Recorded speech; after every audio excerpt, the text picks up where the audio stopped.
Welcome back to the show. We are fueled by Hattie B's Hot Chicken. Our next guest has been kind enough to not file a restraining order against me because I've been peppering him since the NFL draft to join the show. And he's a very, very busy man, and we appreciate him making any time.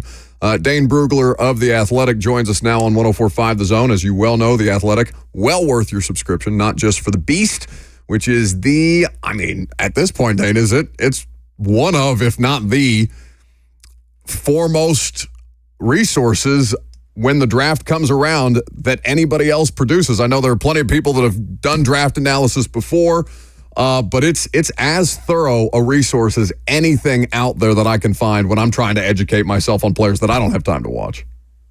Well, that's the goal, right? I mean, it's the one-stop shop for everything, and the details matter, especially when you're talking about these prospects. Everything from how they grew up, their background, to all their production, some of the hidden metrics, to what scouts are saying about them on the field, off the field, and then of course the analysis. So yeah, the Beast has it covers everything from top to bottom. Thousands and thousands of players in there, and so it's trying to make it better every year. And I think it's getting tougher and tougher to do that. But the response has been awesome, and so we'll keep doing it. TheAthletic.com is where you go for the great sports journalism that they do, including the Beast Draft Guide each and every year. How often do you get to a player whether maybe somebody's asking you about a player where you haven't had the opportunity to get to that specific player yet? Because I have to imagine that you have a pretty thorough accounting of all of the players that are at least draft eligible, because I know you get into some UDFA guys occasionally too. Oh, no doubt. I mean, I've not encountered a player who was drafted that I did not have at least some understanding of who the player was, what kind of player he was based on tape. It's been a while, because this is really my job right now in the summer, is to get a base understanding of who these players are before we go into the season. Understand, okay, this is where the player does well, this is where he needs to get better, because you need that frame of reference as you go into the season to understand, okay, is this player getting better, or is this kind of who he is? And that helps shape the grade that you put on that player. So yeah, it's always looking under every rock, trying to figure out, okay, when is enough? Because obviously I'm one person. There's only so much tape you can watch on a player. But before that's maybe my biggest struggle is understanding, okay, time to move on, time to go to the next guy, because there's just so much ground to cover. But it's try to treat my job as if I'm the 33rd franchise.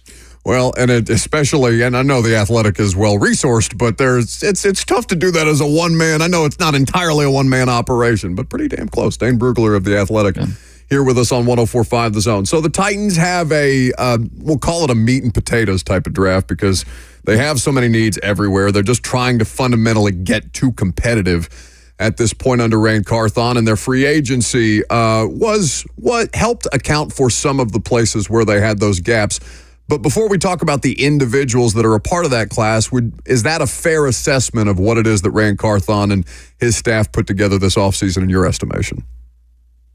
Yeah, I think that's fair. I mean, obviously the franchise has undergone some leadership changes the last few years, both in the front office and with the coaching staff. And it feels like they're just an organization in flux, where they're trying to figure out, what is our identity? What is it that we want to be? And so with a second-year quarterback and Will Levis, and figuring out, okay, is he the true long-term option? No more Derrick Henry.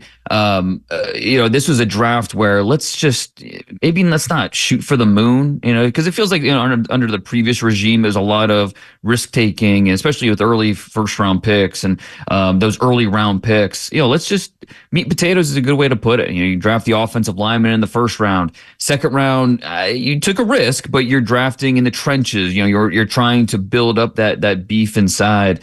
And then, you draft a guy like Cedric Gray, and, you're drafting key pieces that you want to build your roster around. And so I think it was, as they, I don't know that they're looking at 2024 as, okay, it's Super Bowl time. Let's build this thing up and see how far we can take it. Let's make sure we're at least competitive. So we're going to be making noise in the AFC South, and who knows how far we can take it, but let's make sure we have longevity here. And I think that's what this draft was all about.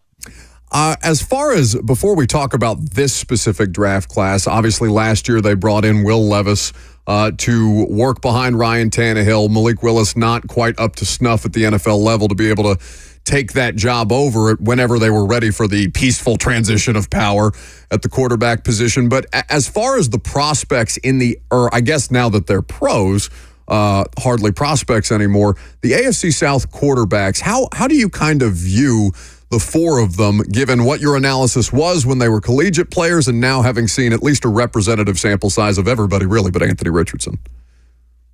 Yeah, and it's obviously really interesting with all the second-year guys. Trevor Lawrence just getting that huge deal, well-deserved. I think that, you could maybe say that he hasn't taken that next step yet, but if you're the Jaguars, what are you going to do? Not sign him? I mean, you have to. That's just kind of the game, how the game is played. You have to keep your young quarterback. They gave him the going rate. We'll see. Now it's kind of up to Trevor Lawrence now to take that next step and cut down on some of the turnovers. He has the ability. It's not a talent issue with him. It's just, showing up when his team needs it the most. And so we'll see if he can do that this year with the changes they made on that offense. And then, of course, it's the second year guys. And what CJ Stroud did last year was nothing short of phenomenal. It's okay. What does he do in year two? Conceivably they've upgraded the talent around him, but now that defenses have had an off season to really look at what they can do to put more pressure on him, maybe looking at what Baltimore did in the playoffs against the Texans offense. But safe to say the Texans are feeling very optimistic about their quarterback situation. And then with Anthony Richardson, it wasn't always perfect when he was on the field, especially as a passer. But man, the excitement that he did bring to that offense was fun. Now it's just, can he stay on the field? Can he stay healthy? But it's going to be fun watching the maturation of all four of these quarterbacks to see, okay, who can really rise to the moment in this division. It's exciting, but there's also a lot of pressure on these guys. And Will Levis maybe the most. And so can he take that next step? Obviously, he has that chip from falling to the second round when I know a lot of teams believed he would go in the first round. The Titans, I know, made some calls into the first round. They were looking to trade up and get him. They weren't able to get a deal done because the teams in the late first weren't ready to trade out. And so they were happy to get him in the second round. But now, okay, it's up to Levis. Can he show that, hey, I am the guy moving forward? And it's just about consistency with him. He has a lot of ability, has a lot of talent, just like Richardson, just like Trevor Lawrence. He has a talent. It's just, can he be consistent when things are most chaotic? And we'll see if he's able to put that together this year. God knows it'd be tough to be more chaotic than the offensive line situation he had in front of him, because when you bring up the pressure, it's both physical and metaphorically speaking for Will Levis. He's been running for his life. Basically his last year at Kentucky and then his first year with the Titans, it has been that kind of way. But JC Latham, obviously in the first round, after Alt goes 5 to the Chargers, there was a contingent of Titans fans that were interested in Malik Neighbors. Obviously, he was not on the board either by the time they got to the 7th overall pick. And I do a weekly podcast with Greg Cosell. We had talked about the idea of a receiver over a tackle. Basically, if it was any of the top three, they ultimately opt for the tackle. Makes the most sense here. Would that have been your path forward for the Titans if you had your druthers based on who was available on the board, JC Latham or the wide receiver field, let's say?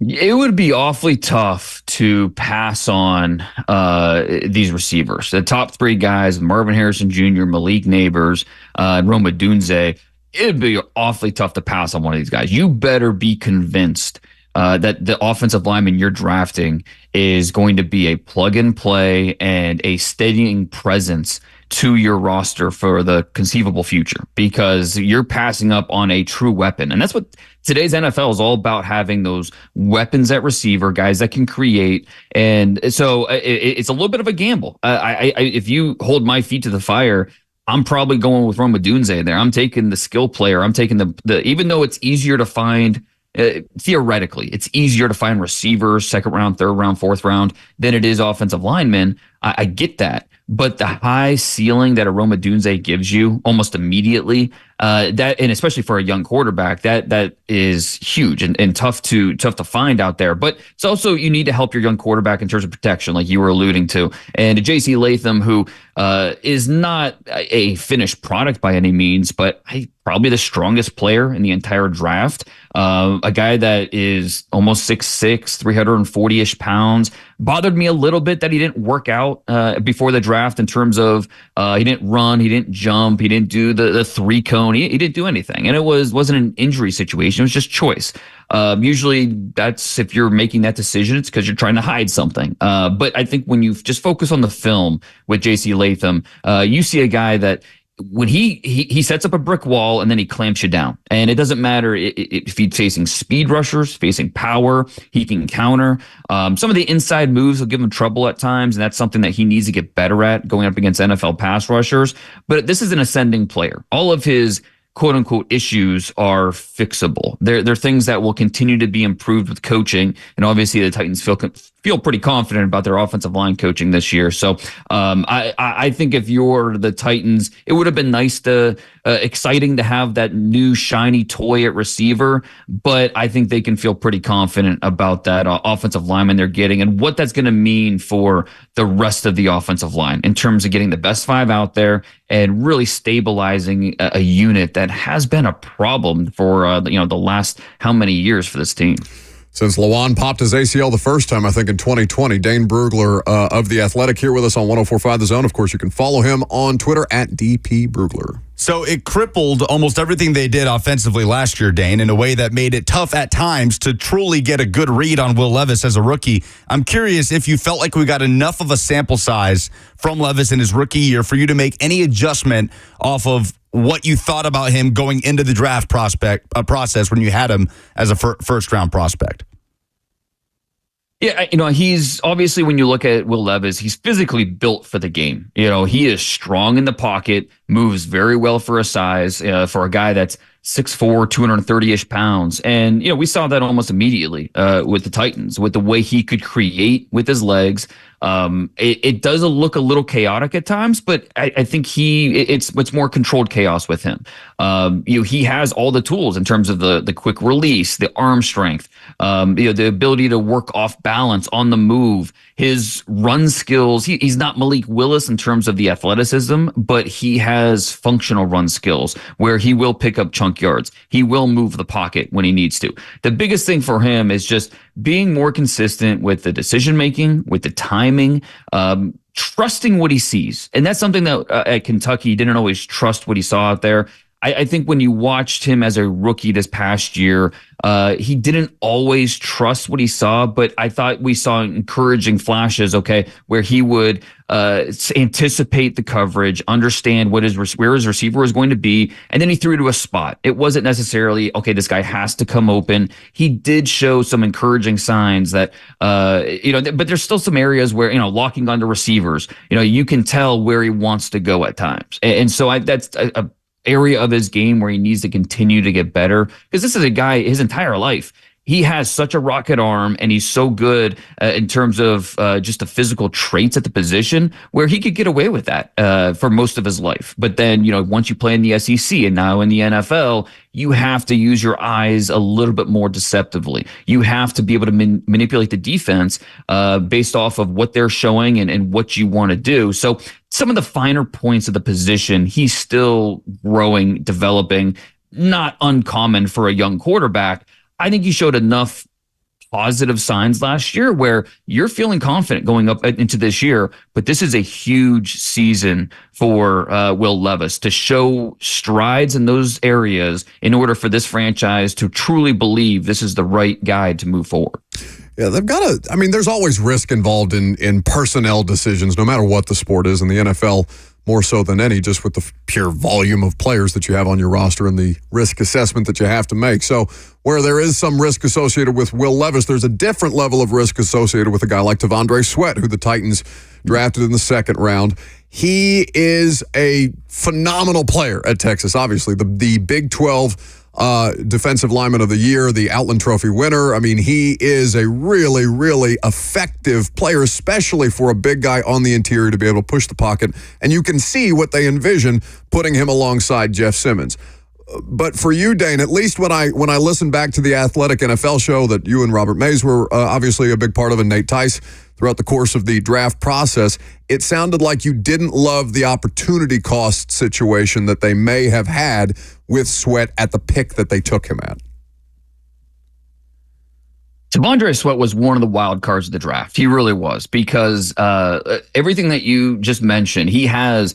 For a guy that's 360 some pounds, for him to be able to move like he can, it's just, there's only so much you can do if you're a center or a blocker trying to slow him down.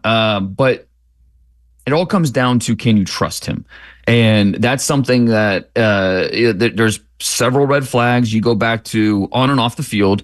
He's a fifth-year senior. His first 4 years at Texas combined, he had a grand total of 9.5 tackles for loss. So single-digit tackles for loss.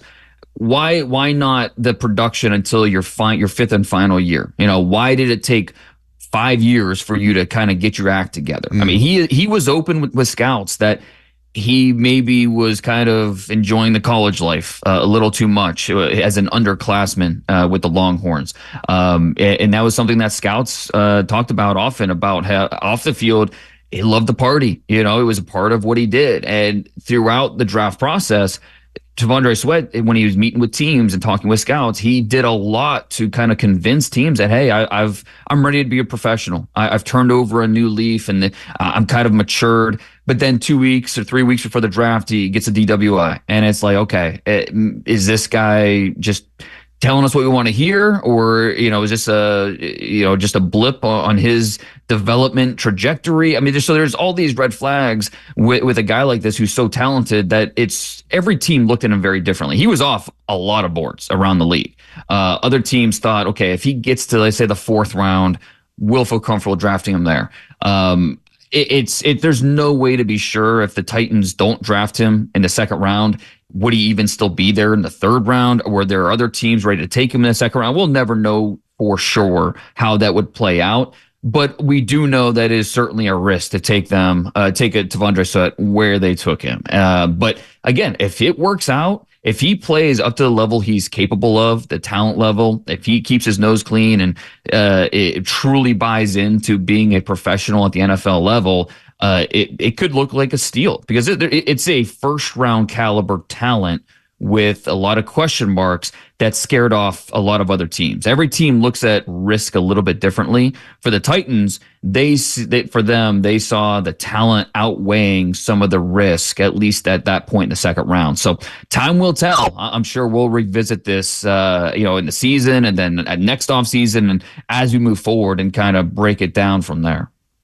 Dane Brugler of The Athletic here with us on 104.5 The Zone. Yeah, I mean, they drafted T'Vondre Sweat knowing the same backstory that you've just outlined, that the guy likes to party. And it's been a bit of a sticking point here, Dane, because he hasn't practiced in front of us since rookie minicamp. And I know open practices in front of media aren't the end of the world, but when he is that level of unavailable with also that much scrutiny on him and the addition of the red flags, it becomes a bit of a talking point. The weight as well. He was up to, in the college football playoffs, he was close to 390. And so it's like, okay, can we manage his weight? Will he stay down close under 370 pounds? That's something that is going to be a big sticking point with him, is just, okay, now that he's got all this money, and, it's going to be maybe some more potential distractions. Can he do enough to keep that weight down so he plays in that 365 range, as opposed to the 390 he was up to later in the season? They told us when they drafted him he was 366, and then he told us that all he had to do was get to 355, and he's a Pro Football Hall of Famer. So